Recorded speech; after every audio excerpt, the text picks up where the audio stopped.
حضرت عمر رضی اللہ عنہ جب ایمان لائے ہیں تو حضرت عمر کی عمر کتنی تھی؟ حضرت عمر 32 سال عمر رکھتے ہیں جس وقت کلمہ پڑھ رہے ہیں. رسول اللہ صلی اللہ علیہ وسلم سے عمر میں 13 سال چھوٹے ہیں. تو حضرت عمر رضی اللہ تعالی نے 32 سال میں ایمان قبول کیا ہے. اس سے پہلے حضرت عمر کہاں تھے؟ یاد رکھیں، جب اسلام کی ابتدا ہوئی ہے، اسلام کی ابتدا کے بعد جن لوگوں نے اول اسلام کو قبول کیا ان کی تعداد بہت کم ہے. حضرت عمر رضی اللہ عنہ نبوت کے اعلان کے 6 سال ایمان لائے ہیں اور حضرت عمر رضی اللہ عنہ کے آنے پہ 40 کا ہنسا پورا ہو رہا ہے.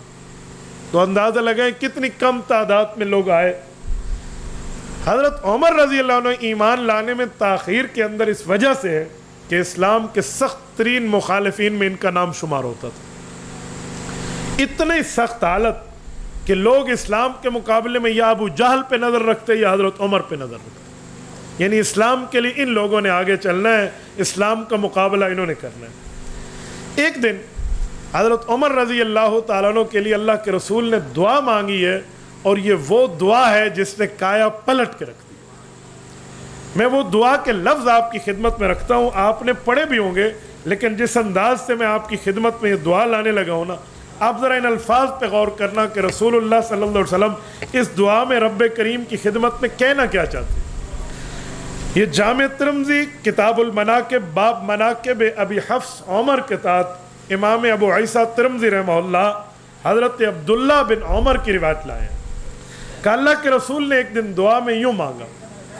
یہ دعا اس وقت مانگی جا رہی تھی جب حضرت عمر کی اسلام کے مقابلے میں کاروائیاں عروج پر پہنچ چکی تھی. ان کاروائیوں میں 1-2 کاروائیوں کو میں عرض کروں اور پھر میں یہ دعا کے لفظ بتاتا ہوں. ان کاروائیوں میں ایک کاروائی تو یہ ہے کہ حضرت زنیرہ جو زخمی حالت تک پہنچی تھی، ان میں حضرت عمر فاروق کا ہاتھ ان پر اٹھا تھا. اسی طرح حضرت عمر رضی اللہ تعالیٰ عنہ کے خاندان میں ایک لبینہ ہے رضی اللہ عنہ، لبینہ العدویہ. یہ صحابیہ ہے لیکن باندھی ہے اپنے آقا کی. حضرت عمر اس کو اتنا مارا کرتے تھے کلمہ پڑھنے کی وجہ سے. روایات میں امام ابن القیم نے اور حافظ ابن کثیر نے لکھا ہے کہ حضرت عمر رضی اللہ تعالیٰ عنہ مارتے مارتے تھک جاتے اور پھر کہتے اچھا صبر کر لبینہ، مجھے تھوڑا دم لینے دے، پھر میں تمہیں تازہ دم ہو کے ماروں گا. یعنی آپ اندازہ لگائیں جوانی میں حضرت عمر کی طاقت، اور پھر یہ کہنا کہ میں دم لے لوں تو سامنے والے کا حشر کتنا ہو چکا ہوگا. لیکن اس کے باوجود بھی حضرت لبینہ کہتی عمر اللہ ہے، اللہ ختم نہیں ہوا. اس طرح کئی واقعات. حضرت رسول اللہ کے دعا کے لفظ سنیں. فرمایا اللہم اعز الاسلام باحب ہذین الرجلین. میرے مولا میں تمہیں 2 بندے پیش کر رہا ہوں، ان میں جو تمہیں پیارا لگے وہ مجھے اسلام کی عزت کے لیے دے دے. بے ابی جہل او بے عمر ابن الخطاب، یا عمر دے دے یا ابو جہل دے دے. لفظ بے احب ہذین الرجلین جو میں سمجھانا چاہتا ہوں کہ اللہ آج تک دعا میں لفظ لوگ کیا کہتے ہیں اللہ یا عمر دے دے یا ابو جہل دے دے. نہیں، اس میں ایک لفظ ہے اللہ اسلام کی عزت کے لیے میں 2 بندے پیش کر رہا ہوں، ان میں وہ 2 جو تجھے پسند ہے. یہ بڑا قابل غور لفظ ہے. یہ نہیں ہے کہ ان 2 میں دے دے. بے احب ہذین الرجلین الیک، اللہ جو تمہیں اچھا لگتا ہے وہ دے دے.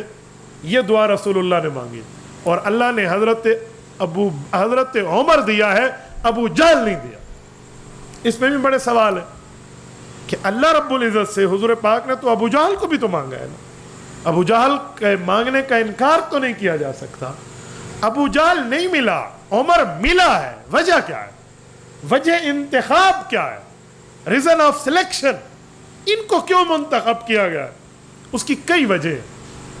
حدیث میں نہیں ہے، ہمارے علماء سیرت نے لکھی ہیں، اپنے اپنے دلائل کی بنیاد پہ لکھی ہیں. وہ کہتے ہیں ایک وجہ یہ ہے کہ حضرت عمر رضی اللہ تعالیٰ عنہ ضدی نہیں تھے. سب مخالفت کی باتیں حضرت عمر میں تھیں لیکن دلیل کے سامنے ضد نہیں کرتے تھے. ابو جہل اکڑ جایا کرتا تھا، ابو جہل میں تکبر تھا، انانیت تھی، ابو جہل میں ضد تھا، تعصب تھا. اس وجہ سے اللہ نے حضرت عمر دیا ہے، ابو جہل نہیں دیا، کیونکہ اللہ کو تکبر ناپسند ہے، اللہ رب العزت کو انانیت پسند نہیں ہے۔ عمر فاروق میں ضد نہیں تھا، اس وجہ سے دی۔ وہ کہتے ہیں اس کی ایک وجہ اور بھی ہے۔ کہ جی وہ کیا ہے؟ کہ ابو جہل لوگوں کے پیسے کھایا ہوا تھا، لین دین میں، کاروبار میں۔ بڑے بڑے بندے اس کے گھر کے سامنے آ کر دھرنا دیا کرتے تھے کہ تو ہمارے پیسے لوٹا دے، تو اس نے پیسے دینے ہوتے تھے تو لوگوں سے جان چھڑاتا تھا۔ عمر فاروق اپنا حساب کتاب کلیئر رکھتے تھے، ان میں یہ کام نہیں تھا کسی سے ادھار لیا تو دے دیا، کسی سے معاملہ کیا تو اسے کلیئر کیا، کسی کے پیسے کھائے نہیں۔ کہتے ہیں ایک وجہ اور بھی حضرت عمر کے انتخاب کی، کہا وہ تیسری وجہ یہ ہے کہ جو غیرت اسلامی ہے نا، اللہ رب العزت سے تو حضور نے اس لیے مانگا، تو وہ غیرت حضرت عمر میں تھی، ابو جہل میں نہیں تھی۔ غیرت کے معاملات میں ابو جہل بالکل پرلے درجے کا بندہ تھا، اور عمر فاروق میں غیرت تھی۔ اس دلیل کی ایک حدیث ہے، وہ یہ ہے کہ جب معراج کی رات رسول اللہ صلی اللہ علیہ وسلم جنت کا وزٹ فرما رہے تھے اور جنت کا دورہ کرتے ہوئے ایک دلکش محل کو حضور پاک نے دیکھا، تو حضرت جبرائیل سے پوچھا کہ یہ پیارا محل کس کا ہے؟ رسالت مآب علیہ السلام فرماتے ہیں میرے دل میں آیا جبرائیل کہے گا یہ آپ کا ہے، لیکن جواب یہ نہیں آیا، جواب رسول اللہ کی توقع کے برخلاف آیا کہ یا رسول اللہ یہ محل آپ کے صحابی حضرت عمر کا ہے۔ حضرت رسول اللہ صلی اللہ علیہ وسلم اچھا جی ہاں بہت خوبصورت محل ہے، فرمایا جی ہاں، اس میں حضرت عمر کی وہ بیوی جو حور ہے نا وہ یہاں آرام فرمائے جس کا نکاح عمر سے کیا جائے گا، اور یہ وہ گھر ہے۔ حضور پاک علیہ السلام واپس تشریف لائے تو حضرت عمر کو یہ واقعہ سنا کہ میں نے ایسے ایسے آپ کے گھر کو باہر سے دیکھا، جی چاہتا تھا اندر چلا جاؤں لیکن نہیں گیا۔ آپ علیہ السلام رکے اور حضرت عمر نے پوچھا یا رسول اللہ کیوں نہیں گئے؟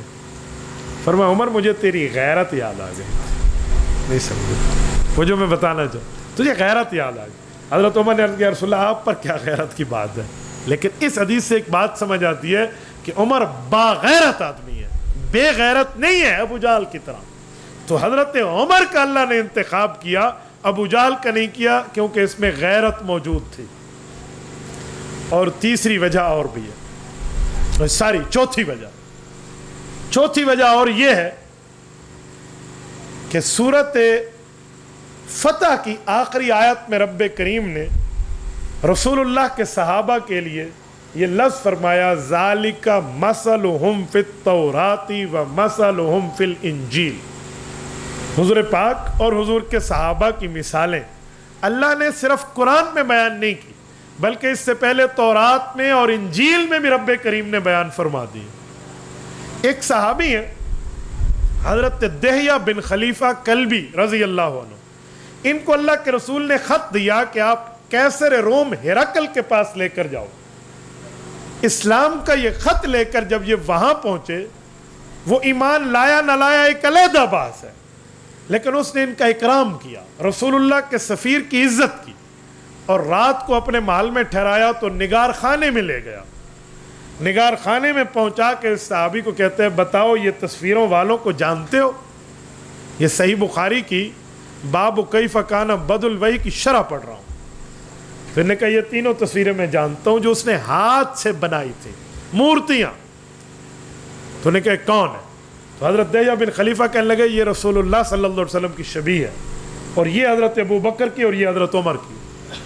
لیکن تم ہرقل روم میں بیٹھ کے عرب آج تک آئے نہیں، ان تینوں کو کیسے جانتے ہو؟